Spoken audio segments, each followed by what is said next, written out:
도우시고 인도하시는 주님, 이 시간 우리의 예배를 받으셔서 하나님의 기쁨을 이루게 하여 주시고, 우리가 하나님의 말씀을 전하고 들을 때에 하나님 말씀이 능력이 되게 하여 주셔서 우리가 말씀의 사람이요 은혜의 삶을 열 수 있도록 지켜 주시옵소서. 신령한 하나님의 도우심이 우리 가운데 임재하는 시간 되도록 주님 전하고 듣는 우리 모두 가운데 성령으로 역사하여 주시옵소서. 주님 함께 하심을 믿사오며 우리 주 예수님의 이름으로 기도하옵나이다. 아멘. 자, 한번 따라해 보세요. 베레아 사람들. 이 베레아 사람들을 뭐라고 얘기하냐 하면 따라해 보세요. 신사적인 사람들. 무슨 사람들? 신사적인 사람들이다. 바울이 이 베레아 사람들을 이야기할 때 그들을 신사적인 사람들이다 이렇게 이야기를 했습니다.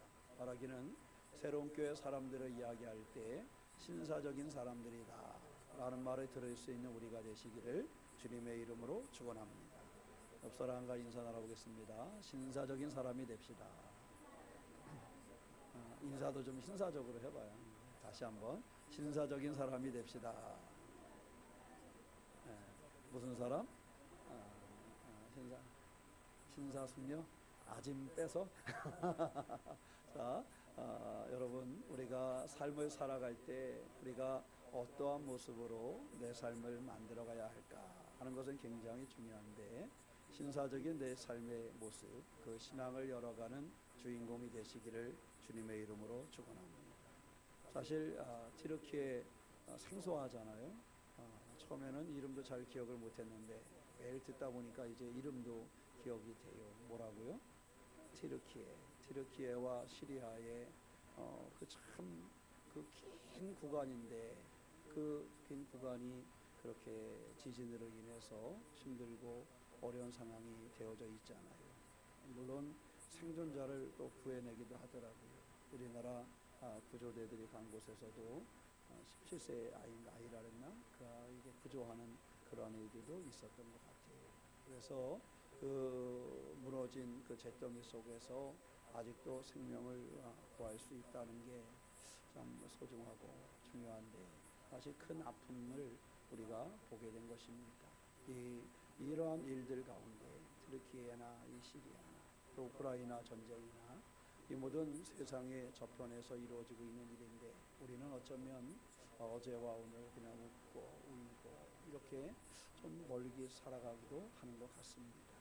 인생사에는 이와 같은 큰일, 잿더미 속에 20만 명이 넘는 사람들이 깔려 있을 것 같다라고 예측을 하는데, 그러한 속에서도 우리가 이 인생을 열며 살아갑니다. 우리는 이러할 때에 어떠한 모습으로 우리의 신앙을 이끌어가고 우리의 신앙생활을 정착하고 우리의 삶을 가꾸어 갈 것인가. 사실 그들을 위한 안타까움과 우리가 도우는 그러한 마음도 품고 준비해야 합니다. 그래서 우리 감리교단도 교단적으로 그 튀르키예와 시리아를 그곳에 있는 그 사람들 어떻게 도울까 하는 것을 지금 찾고 그 길을 같이 모색하는 일을 준비하고 있습니다. 그 결정에 대해서 목회서신이 감독회장님으로 또 오면 우리 교회도 작든지 크든지 함께 참여하려고 하고 있습니다. 중요한 것은 이러한 아픔 가운데 우리가 참여하고 나누는 것도 중요하고요. 또 우리의 삶도 어찌 보면 옛날 우리가 많이 불렀던 그 찬송 중에 내일 일은 난 몰라요. 사실 내일 일을 알 수 없는 그러한 일들이 많이 있어요. 우리가 볼 때 어제가 또 오늘이 또 내일이 비슷한 것 같아도 사실은 잘 알 수 없고 경험할 수 없는 그러한 일들도 참 많이 펼쳐지는 것을 볼 수가 있고, 사람들의 생사 여부도 사실 어제와 오늘이 다른 경우도 많이 있습니다. 이 큰 지진이 아니라 할지라도 우리의 삶에 있는 이러한 어려움과 사건들은 많이 이루어지고 있습니다. 이러한 때에 우리가 어떻게 세상을 살아가야 할 것인가 하는 것이지요. 또한 우리나라에서도 여러 가지 일들이 있잖아요. 그래서 어디에 이게 현수막이 붙었대. 뭐라고 붙었냐면 50억은 무죄인데 800원은 유죄를 받았다. 여러분 그거 아세요? 800원이 왜 유죄냐면 옛날에 버스 기사가 800원 행동했다는 것 때문에 유죄를 받은 적이 있어요. 뭐 이렇게 하는데, 그래서 버스 기사가 800원 받았다고 그 노조 이런 연관돼 있어가지고 800원을 이렇게 그 모한 거 되는 거예요. 그래가지고 유죄를 판결받았거든요. 그래서 요즘 나온 표 중에 하나가 그런 표가 50억 원 무죄, 800원은 유죄 이런 표가 있대요. 그러니까 세상에 참 어떻게 별의별 사건과 아픔들이 다 있어요. 그런 걸 보면 여러 가지 우리가 생각해야 할 것이 무엇인지, 우리가 바라보아야 할 것이 무엇인지도 우리가 생각을 해야 합니다. 이러한 삶의 여러 가지 가정 속에서 세상의 것이 정확지 않고 완벽하지 않고 세상의 전쟁의 소문과 지진의 소문이 이렇게 많은 사람들의 생명을 앗아가는 이러한 자리, 그야말로 내일이는 알 수 없는 그러한 삶의 순간에 우리가 살아가면서 우리가 어떻게 신사다운 그러한 신앙인의 삶을 열어갈 수 있을 것인가 하는 것을 오늘의 말씀을 통해서 함께 나누어가는 우리가 되시기를 주님의 이름으로 축원합니다. 바울이 데살로니가에 머물 때는 유대인들에게 그렇게 환영을 받지를 못했어요. 환영을 받지 못했을 뿐만 아니라 데살로니가에 있는 유대인들에게는 오히려 배척을 당하는 그러한 모습이 바울의 모습이었습니다. 그런데 바울이 그 데살로니가에서 한 80km쯤 떨어져 있는 베레아라는 곳으로 이제 가게 되었는데, 그곳에서는 데살로니가보다 훨씬 작은 도시예요. 작은 도시인데 뭐 해남 정도 되지 않을까 싶어요. 당시로서는 작은 소도시인데, 그러한 소도시에 도착을 했는데 그곳에 있는 사람들이 바울을 받아들이는데 배척하지 아니하고 그를 받아들여요. 그리고 그에게 말씀을 듣고 나눠요. 그래서 바울이 가만히 보니까 이 베레아 사람들을 보고 한 말이에요. 그게 뭐다? 너희가 신사적이다.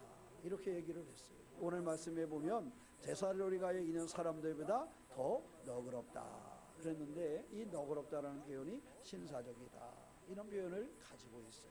그러니까 이 사람들이 바울을 이렇게 대하고 나누고 하는 그 모습 속에서 데살로니가보다는 훨씬 작은 소도시고 떨어져 있는 곳이었지만 바울이 가서 경험을 해보니까 그곳에 있는 사람들은 뭐하더라?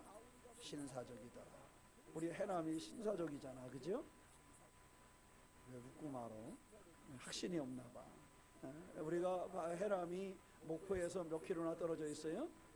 예비로 찍어보면 90 몇 킬로 되는 것 같아, 그죠? 어디냐에 따라 좀 다르겠지만 한 100여 킬로 떨어져 있는 것 같고, 목포에서는 한 60킬로 정도 떨어져 있는 것 같아요, 그죠? 강주와 목포를 보면. 그러나 우리가 표현되어질 때 강주와 목포를 무시해서가 아니라 강주에서 100킬로 떨어져 있는 해남에 있는 사람들은 신사적이더라, 뭐 이런 말이 들려줘야 되잖아요. 별로 호응이 없어요. 네, 그러지 않아요? 강주로부터 100km 정도 떨어져 있는 곳에 있는 작은 도시 해남 사람들은 신사적이더라. 아무래도 새롬교회 교인들의 영향인 것 같다. 뭐 이런 말이 들려줘야 되지 않겠어요? 아니에요? 그래야지. 이왕이면 베레아 사람들을 보고 데살로니가에서 84km 정도 떨어져 있는 그곳에 있는 사람들을 보고 바울이 그들은 신사적이다 라고 이야기했던 것처럼, 적어도 너희가 강주보다 크냐 목포보다 크냐 이거는 아니더라도 그곳으로부터 60km 정도 떨어져 있는 곳, 그곳으로부터 100km 정도 떨어져 있는 곳 해남 사람들은 신사적이더라. 이런 말을 들으면 얼마나 기분이 좋아요. 그렇지 않겠어요? 사랑하는 성도 여러분, 오늘 바울로 인해서 베레아가 신사적인 사람들, 너그러운 사람들로 불려지는 것처럼 우리 새롬교회로 말미암아 우리 새롬교회 성도들의 신앙과 새롬교회 성도들의 그 활동하는 모습을 통해서 해남이 더욱 신사적인 도시로, 더욱 너그러운 도시로 자리 잡아가는 역사가 있으시기를 주님의 이름으로 축원합니다. 그럼 베레아 사람들의 태도가 도대체 어떻기 때문에 바울이 그들을 보고 뭐라고? 신사적이다라고, 너그럽다라고 이야기했을까? 바울이 어떻게 그와 같은 표현을 하는 그러한 사람들이 됐을까? 우리가 이것을 발견하고 이 베레아 사람들을 흉내라도 낸다면, 그러면 우리도 어떤 사람이 되는 거예요? 옆 사람하고 이야기해 보세요. 신사적인 사람이 됩시다. 그래요? 신사적인 사람이 되려면 그 흉내를 내봐야 돼. 처음에는 그렇지 않겠어요? 여러분, 우리가 완벽하지 않아도요, 뭔가 하면 신사적인 사람이 되려면 신사적인 사람 흉내라도 내봐야 돼요. 그래서 아이들이 예전에는 동화책 이런 거 보면은 맞지 않는 거 아버지 양복 입고 막 학교 간다고 막 이러는 경우가 있단 말이죠. 왜? 아버지 교회로 출근할 때 그 양복 입은 모습이 이게 괜찮아 보여서. 저도 뭐 하고 싶은 거예요? 해보고 싶은 거지. 그래서 양복을 메고 맞지 않는 넥타이를 메고 이런 적도 있고, 옛날 어린이 이야기 중에 어느 장군이 이등병보다 못한 장군 이야기가 있어요. 뭐냐 하면 장군이 매일 모자를 쓰고 출근을 하는데 모자에는 뭐가 달려 있어요? 별 2개가 딱 달려 있었단 말이야. 근데 아들이 이걸 보니까 야, 나도 아버지처럼 저거 달고 싶은 거야.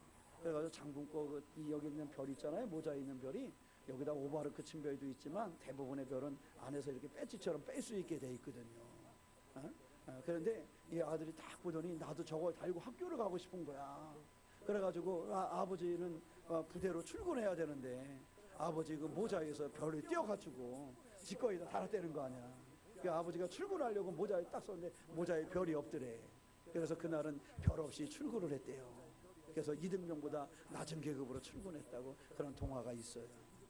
자, 이것처럼 아이들은 뭔가 그 아버지를 닮고 싶을 때 뭐 하려고 그래요?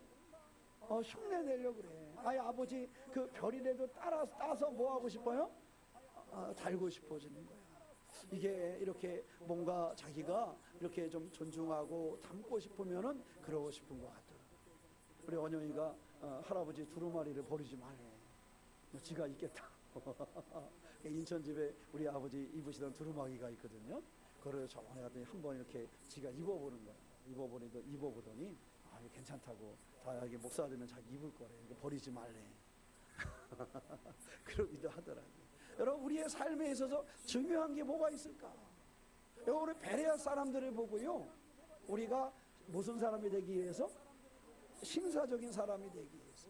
베레아 사람들처럼 신사적인 사람들이 되기 위해서 일단은 베레아 사람들을 좀 모아하는 데서 시작하자. 흉내내는 데서 시작을 하자. 그럼 흉내내려면 그들을 어떻게 해야 돼요?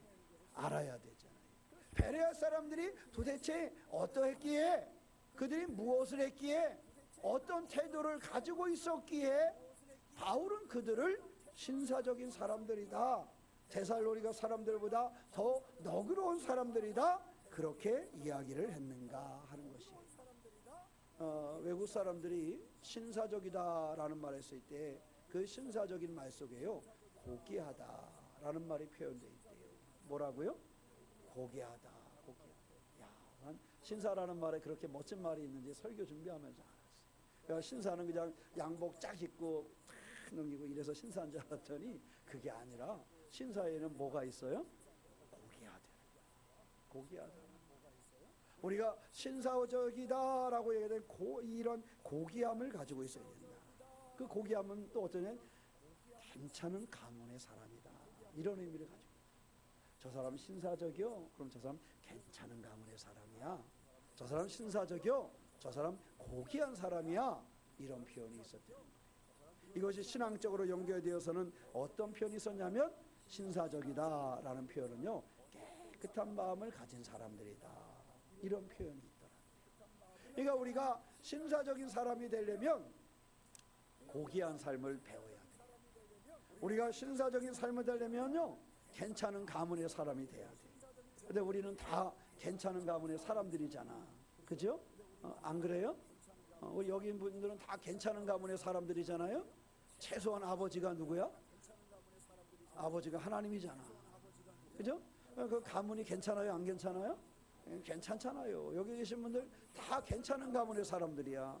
보통 괜찮은 가문의 사람들이에요. 아버지가 누구인데? 하나님인데. 그러니까 우리는 태생적으로 신사일 수밖에 없는 거야.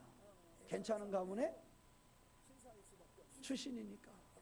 우리는 하나님을 아버지로 모시는 괜찮은 가문의 사람들이기 때문에 우리는 태생적으로 일단 신사일 수밖에 없어, 그죠? 일단은 나는 뭐일 수밖에 없어요? 고귀한 신사일 수밖에 없어. 이제 문제는 내가 내 신분에 맞는 그러한 모습을 보이고 사느냐 하는 거예요. 나는 태생적으로 고귀한 사람으로, 하나님의 가문의 사람으로 부름을 받아서 하나님 허락하신 상속자의 삶을 사는 그러한 사람이 되었어요. 그러니까 내 신분은 이미 괜찮은 사람으로, 고귀한 사람으로, 신사적인 신분으로 내 신분은 세워져 있어요. 중요한 것은 내가 그 신분에 어울리게, 내가 그 신분에 맞는 태도와 삶으로 살아가고 있는가, 이것이 이제 중요한 거예요. 여러분 신분을 아셨지요? 이제 여러분 신분이 흔들리지 않으시기를 바랍니다. 누가 묻거든 내 신분을 정확하게, 나는 아버지가 하나님이라는 것, 나는 아버지가 하나님이신 그분의 상속자로서의 그러한 신분을 가지고 있는 신사라는 사실을 놓치지 않는 그런 삶이 되시기를 축원합니다. 그리고 그 신사적인 사람으로서 오늘 베레아 사람들을 통해서 내가 신사적인 그러한 사람으로서의 삶을 살려면 이러한 모습을 배워야 되겠다 생각하고 그것을 만들어가는 우리가 되시기를 축원합니다.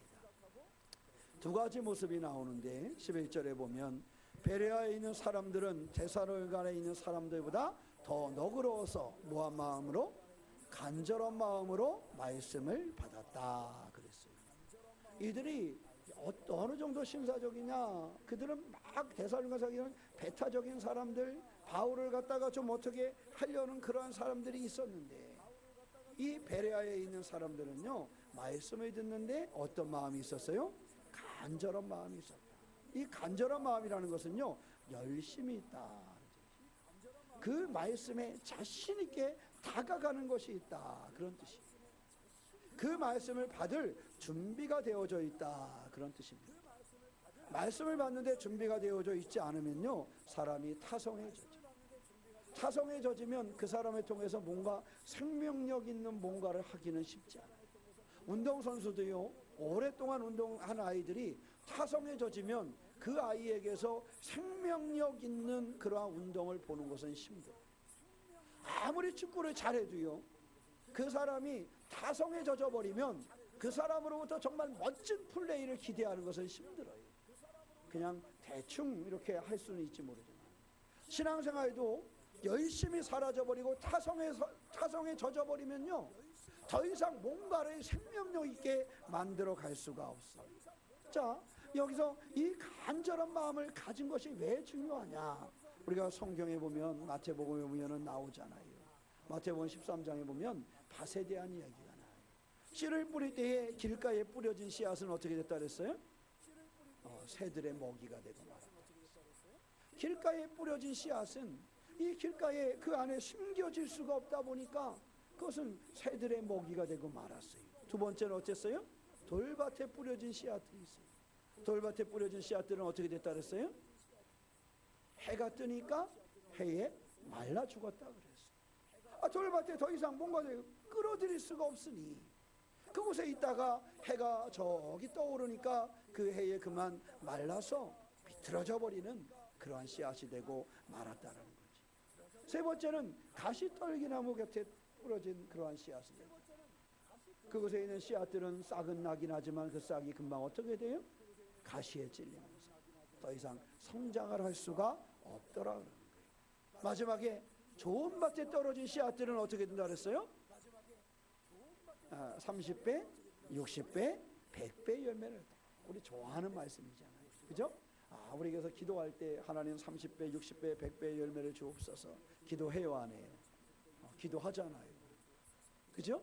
여러분 뭔가 일을 할 때 우리는 참 말씀에 내가 기억하고 싶은 것만 기억을 해서 30배, 60배, 100배 열매를 주시기 원합니다 기도하잖아요, 그죠? 그런데 생각을 해보세요. 우리의 삶에 있어서요 30배, 60배, 100배 열매를 맺는 비결은 좋은 밭이 되는 데 있어요, 그죠? 30배, 60배, 100배를 얻는 비결은 좋은 밭이 되어야 가능한 거예요. 좋은 밭이 되지 못하고 여전히 길가가 되어지고 돌밭이 되어지고 가시밭이 되어진 상태에서 하나님 저는 30배, 60배, 100배의 열매를 맺기 원합니다, 이렇게만 말하고 있다 그래서, 그렇게만 부르짖고 있다 그래서 열매 맺을 수가 없어요. 내가 30배, 60배, 100배의 열매를 기대하고 소망하고 기도하려면 내가 좋은 밭이 되어야 하는 것입니다.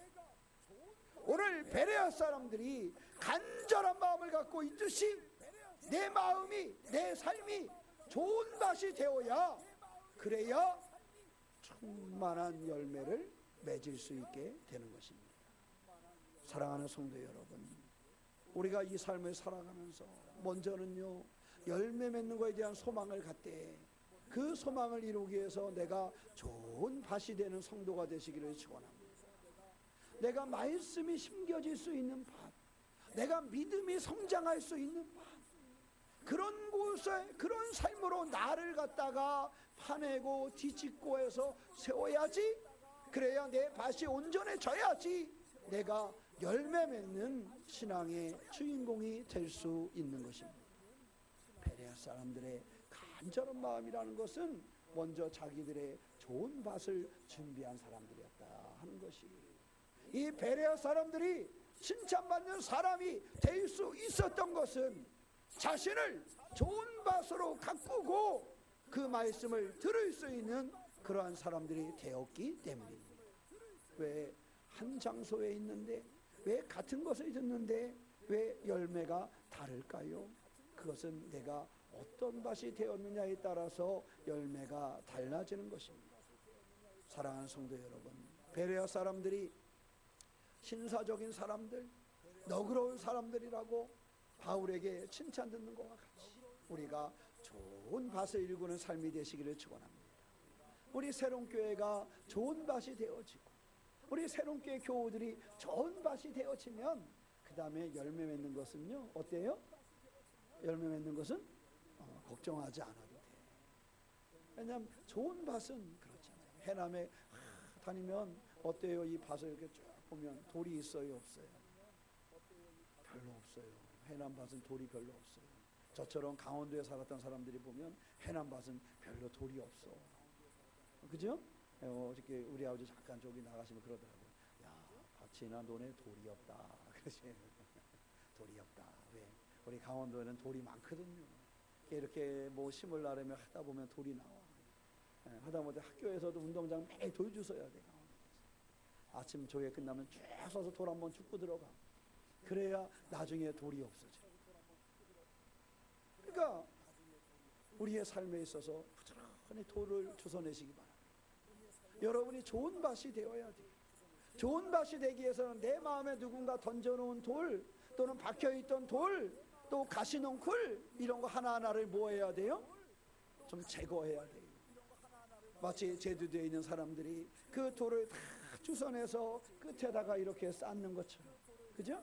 그래서 밭을 갖다가 그 돌을 주워내는 것처럼. 제주도 얘기하다 보니까 조평식 권사님 생각이 나요. 이번에 장로 되신다고 전화 왔더라. 자, 우리의 삶에 있어서 중요한 것은 뭐냐? 돌을 주워내는 것. 우리가 좋은 밭으로 열매 맺는 삶이 될 수 있도록 내게 있는 돌은 무엇인지, 내 신앙을 가로막고 있는 가시는 무엇인지, 내가 열매 맺지 못하게 하는, 내가 신사가 되지 못하게 하는 그 돌멩이는 무엇인지를 발견해서 그것을 주워낼 수 있을 때에 우리는 좋은 밭으로 신사다운 삶으로 살아갈 수가 있는 것입니다. 두 번째는 그들은 무엇한 사람이라 그랬어요? 간절한 마음으로 말씀을 받고 이것이 그러한가 하여 날마다 뭐했다? 성경을 상고했다. 이 성경을 상고했다라는 말을 이 이스라엘 사람들이나 헬라 사람들은 어떤 표현을 쓰는가 찾아봤더니요, 이걸 채 있잖아요. 채, 우리나라 옛날 채 있잖아요. 이렇게 채를 쳐가지고 뭐예요? 걸러내잖아요. 여기서 이 상고한다는 의미가 그런 의미가 있다. 채를 쳐가지고 거기서 뭐 하는 거예요? 찌꺼기와 이것을 구분해서 골라내서 그것을 받아들이는 거예요. 우리가 성경을요, 성경을 말씀을 듣고 특히 상고하면서 이 사람들은 뭐냐면 구약에 있는 성경과 바울이 전하는 말씀을 통해서 이것을 간절하게 붙잡고 하나님이 원하시는 것이 무엇인가 채를 치면서 내 생각과 다른 것을 끄집어내고 거기에 이 하나님의 말씀의 역사함을 발견합니다. 그러니까 이 사람인들이 성경을 상고한다는 것은 늘 채를 치는 것과 같은 거예요. 이것은요, 자세하게 골라낸다라는 의미가 있다. 성경을 상고한다는 의미가 연구한다 이런 것잖아요. 자세하게 골라. 삶에 있어서 이것을 골라내고 붙잡아내고 이것을 이룬다라는 거예요. 여러분, 우리가 말씀을 붙잡는 성도가 되시기를 축원합니다. 우리가 신사적인 믿음의 삶을 살아가는 건요, 말씀을 소중하게 여기지 않은 삶이 되는 거예요. 이 사람들이 그 말씀을 붙잡고 채를 치듯이 늘 말씀의 그 자리에 나아가고 그 말씀을 붙잡고 말씀을 내 속에 받아들이고 그 말씀의 능력으로 삶을 여는 것처럼 말씀에 사로잡힌 사람들이 될 때 이 사람들의 인생이 달라지고, 우리가 적어도요 말씀을 향한 이런 갈급함을 가지고 있어야 돼요. 말씀드렸잖아요. 우리나라 초대교회, 한국교회 교인들이 얼마나 말씀을 사모했는지.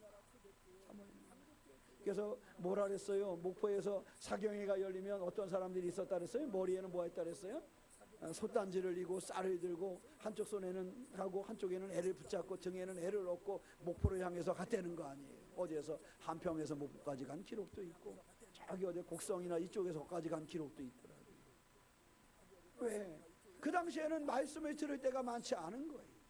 그때는 목회자도 적었고 선교사도 적었고 이 말씀을 나눌 때가 별로 없는, 그런데 목포에서 사경회가 열린다니까 그 사경회에 참여하려고 4일 동안 열리는 사경회에 참여하려고, 지금처럼 가가지고 라면 끓여 먹으면 되는데 거기 잘 것 같으면 모텔이라도 하나 잡으면 되는데 그게 없으니까 그냥 가가지고 어떻게 그렇게 하기 위해서 이 사람들이 한 방법이 그런 거였다는 거예요. 가서 밥은 해 먹어야 되겠고, 그러니까 솥단지를 입고 가서 쌀을 가지고 와서 애를 손에 붙잡고 가서 그곳에 천막 치고 자면서 쪼그리고 앉아. 그 예배당도 옛날 그 예배당 얼마나 불편하겠어요. 근데 그 사람 속에 하나가 있어요. 뭘 사모하는 거예요? 말씀을 사모하는 거예요. 한국교회가 그렇게 부흥하고 성도들의 삶이 달라질 수 있었던 것은 교회가 말씀을 사모하고 성도들이 말씀을 사모하는 그 능력이 있었다는 거예요. 그 사람은 내가 봤을 때 할 일이 없는 사람이었을까요? 일주일 동안 너무도 할 일이 없었겠지요? 야, 내가 한번 생각을 해봤어요. 이 사람이 일주일 동안 사경회하고 집에 가서 얼마나 욕을 먹었을까? 그 시대에 생각을 해보세요. 애를 데리고 그 시대의 여자분들이 특별히, 그죠? 지금은 여자분들이 갔다 온다 해서 남자들이 뭐라고 못 그러잖아요. 안녕히 다녀오세요 그러지. 근데 그때는 여자분들이 그렇게 갔다 온다 그러면은 남자들이 뭐라 그래요? 그런 시대예요. 지금은 못 그러잖아요. 지금 여자분들이 어디 갔다 온다 그러면 안녕히 다녀오세요. 제가 잘하고 있을게요. 이래저래 그지 장로님. 맞지요? 김여정 어디 갔다 온다 그러면 장로님 꼼짝 못 하잖아요. 요즘에는. 아닌가? 요즘에 시대가 그렇게 바뀌었어요. 요즘에는 여자분들이 어디 갔다 온다 그러면 남자들은 아유, 제가 잘 챙기고 있을 테니까 안녕하게 다녀만 오십시오 그러잖아요. 그거에서 끝나나? 주머니에 있는 거 다 털어줘야지, 그지? 근데 그때는 안 그랬단 말이에요. 그런데 갔다 와서 얼마나 시달림을 당할까, 그죠? 그런데도 이 사람들이 말씀에 대한 사모함이 있다 보니까 쌀을 지고 솥을 들고 이 머리에 이고 아이를 얻고 붙잡고, 아이도 우리가 알지만 한둘이었겠어요. 에? 그 당시에 한둘이었겠네요. 이게 이덕주 교수님이 쓴 우리 한국의 초대 교회사에 나와 있어요. 그때 그때의 사진도 있더라고. 선교사들이 찍어준 사진 중. 그러니 이러한 말씀에 대한 이러한 열정을 가진 사람들이 그 말씀에 붙잡혀서 자기의 인생을 열어갈 때 그들의 인생이 얼마나 신앙적이었고 그들의 인생이 얼마나 하나님 기뻐하는 삶을 살았겠고 그때의 교회가 얼마나 넘치는 힘을 가지고 있었겠습니까? 비록 교회는 천막교회였지만 교회가 힘이 있었어요. 비록 교인들은 솥단지를 들고 와야 되는 교회였지만 말씀에 대한 갈급함이 있었어요. 지금 우리의 삶에 이와 같은 갈급함이 있어야 된다는 사실을 기억하시기를 축원합니다.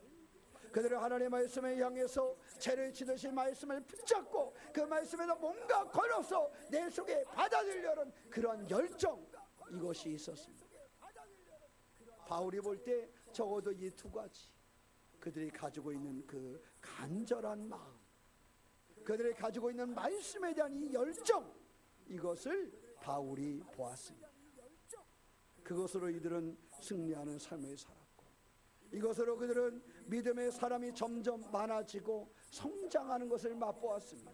믿음의 형통함을 이뤄가는 것을 경험할 수가 있었습니다. 사랑하는 성도 여러분, 우리 성도들이, 우리 교회가 이와 같이 성장하고 부흥하고 하나님의 기뻐하심을 이루하는 교회요 성도가 되시기를 축원합니다. 우리가 이 아침 말씀에 대한 사모함을 가지고 간절한 마음, 좋은 밭이 준비되어져 있으면 열매 맺는 것은 맺지 말라 그래도 맺을 수밖에 없습니다. 여러분 길을 가다가도 보시잖아요. 땅이 좋은 곳에는 그냥 흘리고 간 씨앗도 열매를 맺어 있어. 그렇지 않던가요? 땅이 좋은 곳은, 강원도에서도 이렇게 가다 보면 땅이 좋은 곳은, 흙이 좋은 곳은 개똥이 있어도 그곳에서 참외가 자라. 그렇지 않던가요? 땅이 좋은 곳은 개똥에서도 참외가 자라. 그래서 학교 가다 그런 참외 따먹기도 하잖아요. 강원도는 그런 곳이었어요. 여러분 땅이 좋으면 거기에 뿌려진 씨앗은 반드시 열매를 맺습니다. 그러므로 올해도 우리 베레아 사람들처럼 우리 새로운 교회가 신사의 교회요, 우리 새로운 교회 성도들이 신사적인 삶이 되시기를 축원합니다. 그러기 위해서 우리가 좋은 밭으로 자신을 만드시기 바랍니다. 자꾸 돌은 주워내고 자꾸 가시는 뽑아내고 자꾸 내가 좋은 밭이 될 수 있도록 뒤집어서 좋은 밭이 되고, 또 간절히 하나님의 말씀을 붙잡고 하나님의 말씀을 사모하면 우리는 누가 보더라도 신사적인 사람들, 데살로니가에서 84km 떨어져 있는 베레아 사람들이 신사적이라고 들었던 것처럼 강주로부터 100km 떨어져 있는 해남 그 새로운 교회 사람들이 신사적이다는 소문이 울려 퍼질 것을 믿습니다. 좋은 밭, 간절한 말씀에 대한 소원을 이루시기를 주님의 이름으로 축원합니다. 기도하겠습니다. 사랑의 하나님, 우리도 오시고 인도하시는 주님을 의지합니다. 믿음으로 승리하게 하여 주시옵소서. 베레아 사람들의 삶이 믿음으로 승리하고 그들의 믿음의 길을 열어주시고 그들을 성장하게 하신 같이 주님 우리를 붙잡아 주시고 우리를 승리하게 하시는 하나님이심을 고백합니다. 주여, 우리에게 좋은 밭이 되게 하여 주시옵소서. 간절한 마음을 품었던 베레아 사람들처럼 좋은 밭을 준비할 수 있도록 우리를 붙잡아 주셔서 날마다 기도하며 돌은 주워내게 하여 주시고 가시는 제거하게 하여 주시고 좋은 밭을 일구어 승리하도록 붙잡아 주시옵소서. 주님 말씀에 날마다 상고할 수 있는 우리가 되기를 원합니다. 주님 말씀을 붙잡는 우리가 되기를 원합니다. 부지런히 말씀을 살피고 말씀을 받아들이며 말씀으로 승리하는 우리가 되도록 주님 주장하여 주시옵소서. 주님의 도우심의 은혜가 우리 가운데 이루어짐을 믿사오며 우리 주 예수님의 이름으로 기도하옵나이다. 아멘.